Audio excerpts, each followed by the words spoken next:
Hey, great job being on time in. I tell you what, it's exciting to me to see us here gathered like this. It's a great, absolutely great looking group, and we're going to cover some things that we did the first summer session here. We asked you to be an all-the-time person. We shared some information with you at the beginning of the summer session about the Ohio State University program, and it was three basic things, and it was very simple things, but very profound, to have an institution that has won more games in a 4-year span than ever in the history of college football. We took that to note. Coach Meyer also identified that the senior group, or the eligible players on the team for the draft, had the highest number of players ever drafted in an NFL draft. But then he came back and wound it around to also, and what he was most excited about and telling the group of prospects was that they had also had the highest graduation rate ever in the history of the university with its football program. And so no question that being dynamic away from the football field, away from the practice field, away from the weight room, all of those things, it all ties together. It's all about being an all-time person.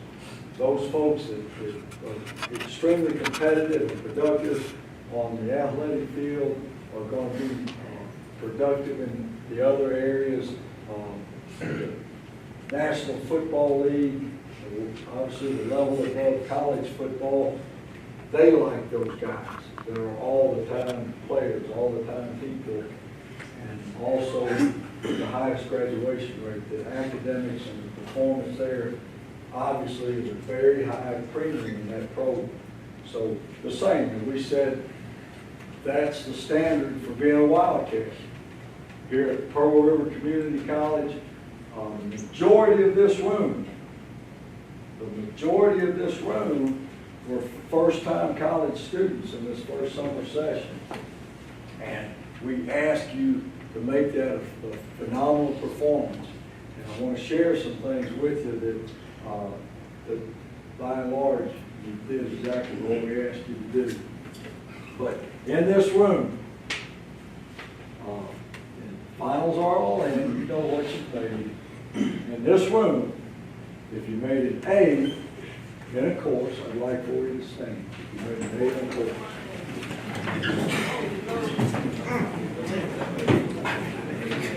All right, hey, let's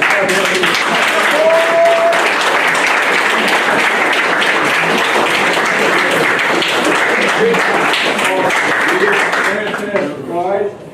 Have a seat, please, man. If you made a B, if you made a B in a course, please stand. Wow. All right.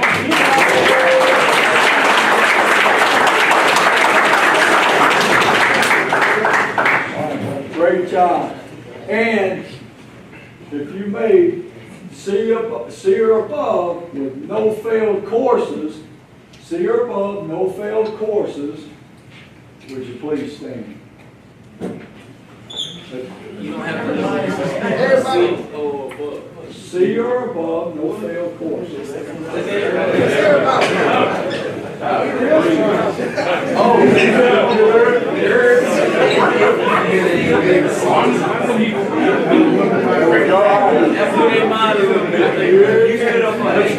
Let's clap it up for those guys.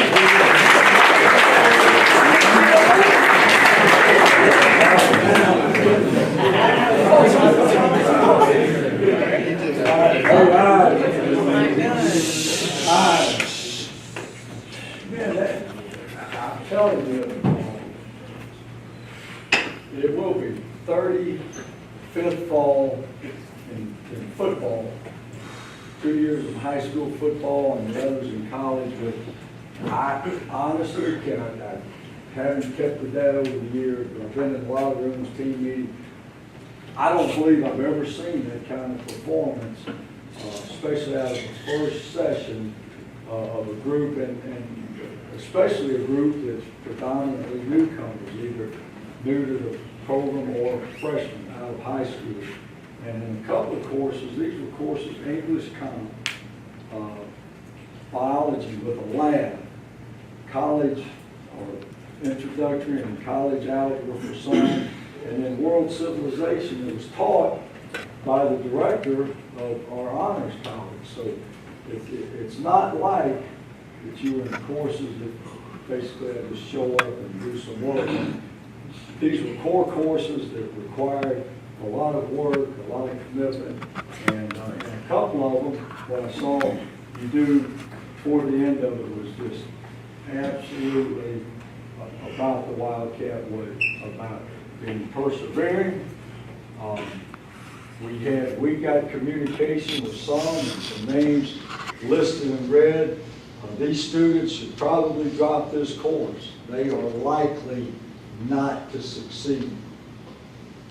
That was a couple of days before the end of the semester. You know what? In that course, everyone in that course made a C or above it.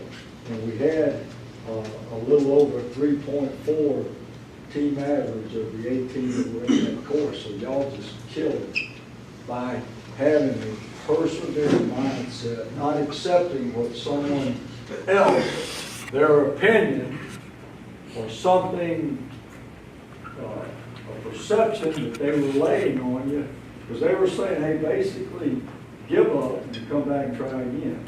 And you didn't do that. And what was the result? You succeeded. You crossed the finish line. And we've been telling you from day one, if you will just finish, if you will just persevere, have a positive mindset, keep working, just keep chipping away, owning at your skills, and damn sure you never, ever, ever, ever quit. If you'll do that, there's going to be success out there for you. So, again, I want to thank you personally. Our staff does for your efforts in that way. That is not a small feat. That is a huge feat, what you just accomplished. And we want you to know that we are proud of you for doing that. But guess what? That's what we expected of you. That is absolutely what we expect of this group. And that expectation won't go away. So, again, congratulations.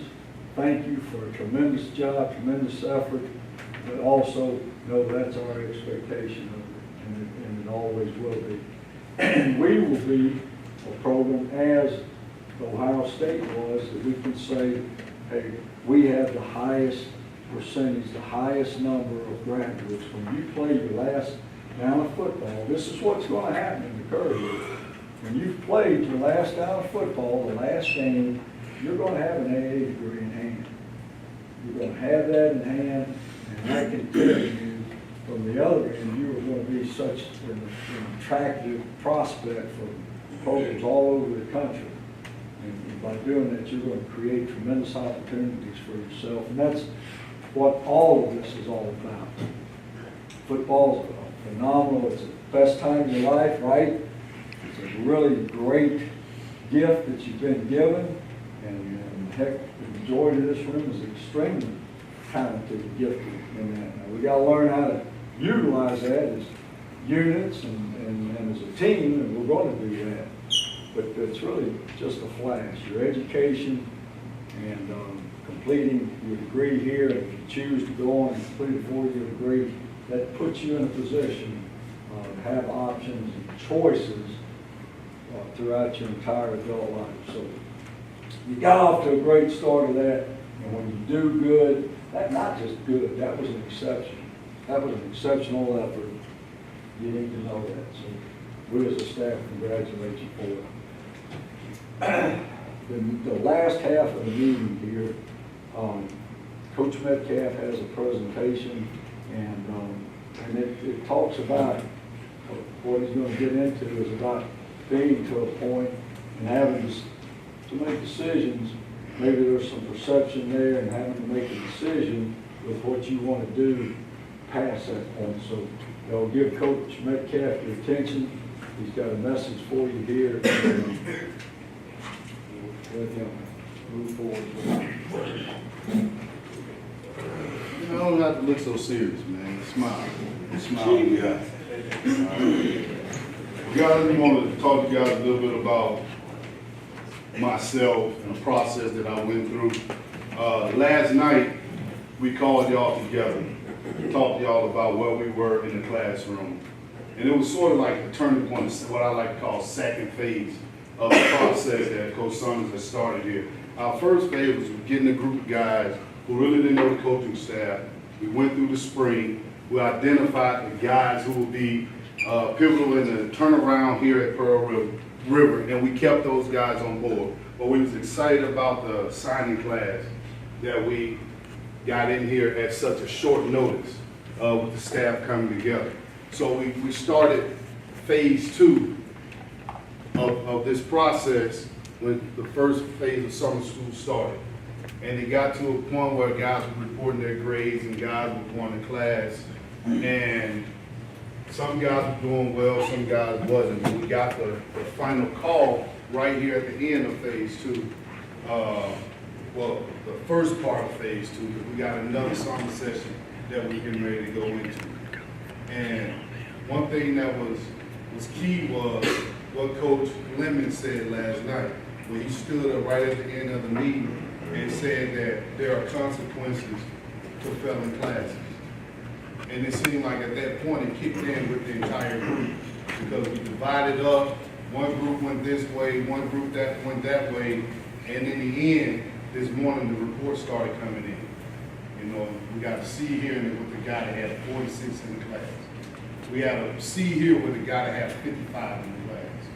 We got a B here with the guy that had a 66 in the class. You got a point where of no return, but because you were called out and you was issued a challenge, you turned the things around in this first part of phase 2.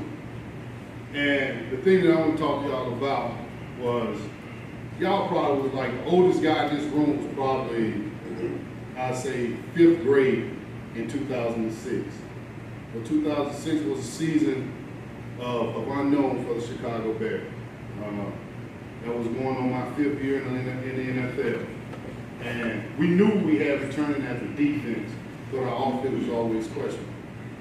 At that point, we may have averaged about 10 to 12 points a game.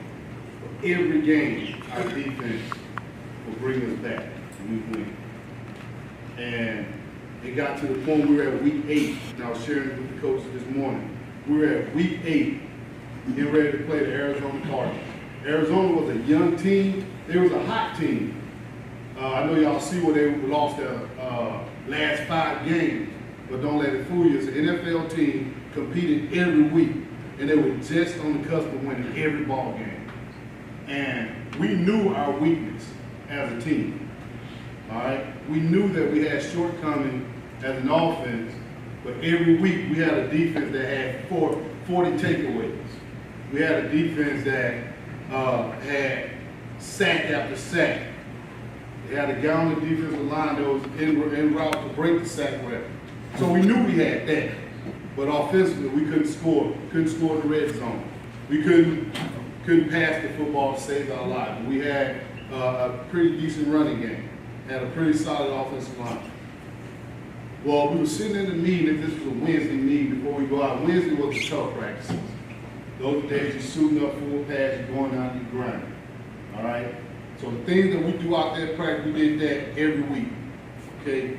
We had a young head coach in Lovey Smith. He was a seasoned head coach.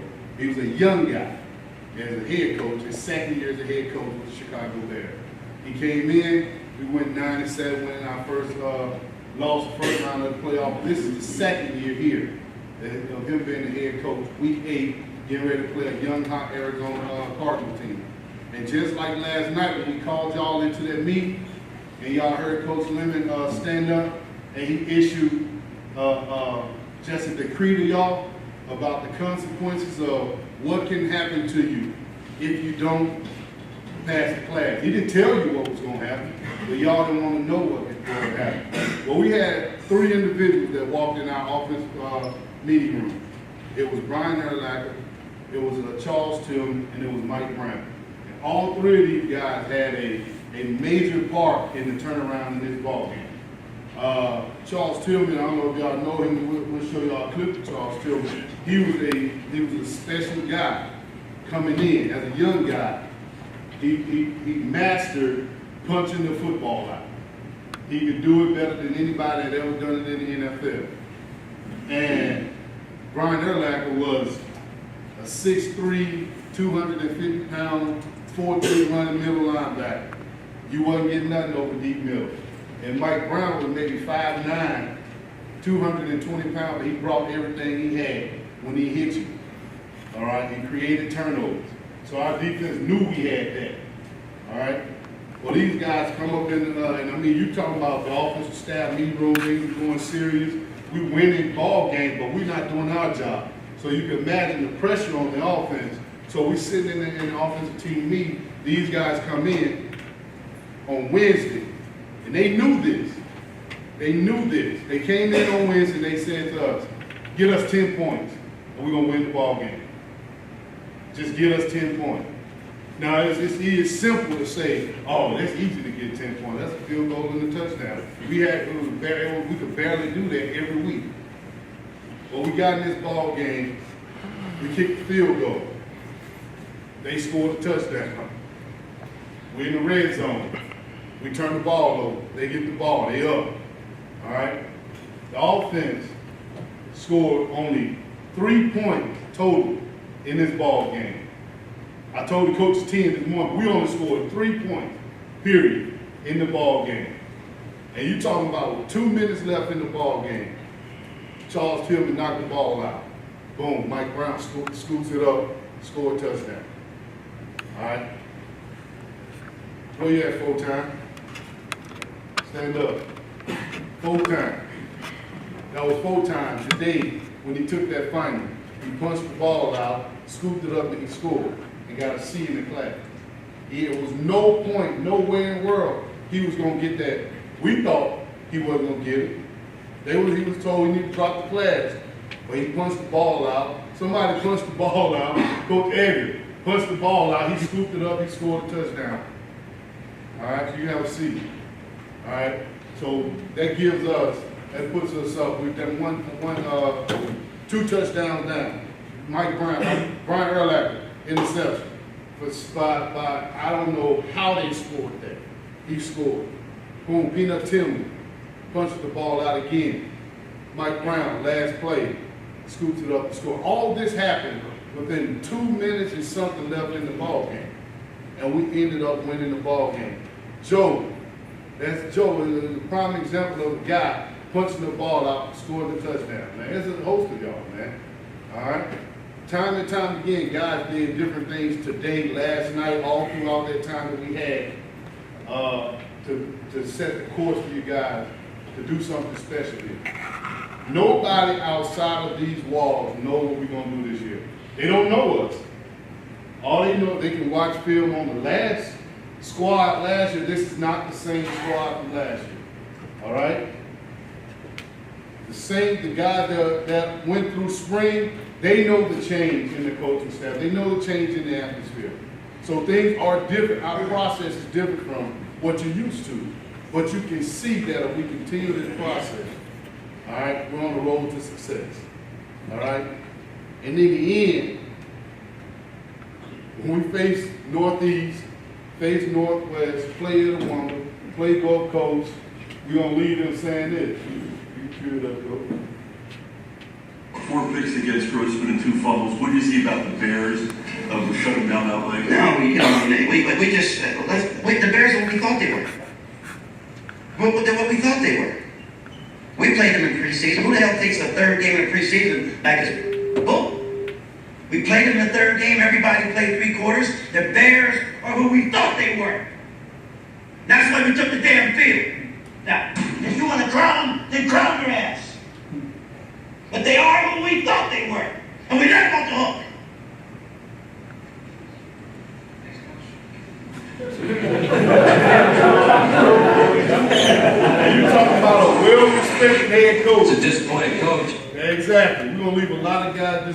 this year. Clap it up, man.